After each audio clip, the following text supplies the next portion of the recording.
I'm Rita. Welcome to Scene. To be honest, I wasn't sure I had a podcast in me for this week. Not because I didn't care or didn't want to, but because I felt tired, not discouraged, not doubtful, just a little quiet inside. And maybe you've been there too, when inspiration doesn't shout, but gently whispers, just speak from where you are. So that's what I'm doing today. I want to talk about legacy and how it doesn't necessarily have to be later. We hear the word legacy and think it's something we leave behind when we're gone. And it is, but it doesn't always have to be. I've come to believe and recognize that legacy is what we live into every single day. It doesn't have to be about money or titles. It's in the tone of our voice when we correct our kids, in my case, grandkids. It's in the meals we make, the laughter we allow, and the way we recover from being tired without guilt. Legacy is alive, and I'm watching it unfold in my grandboys, in my mother, and even in myself. My grandsons are spending this summer with me, and I notice a very peculiar thing about them.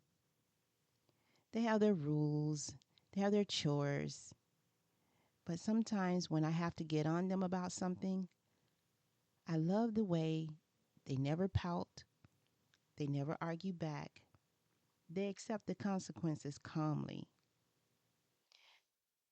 They've learned that correction doesn't mean shame, it just means it's correcting.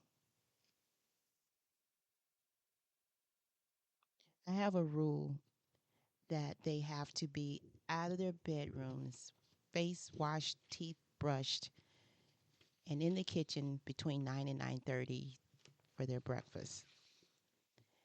They don't do it all the time perfectly.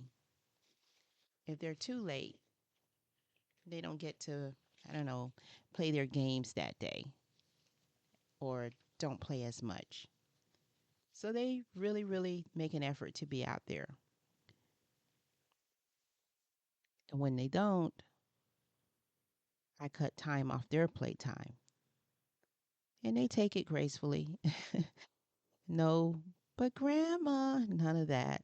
They understood that they broke a rule.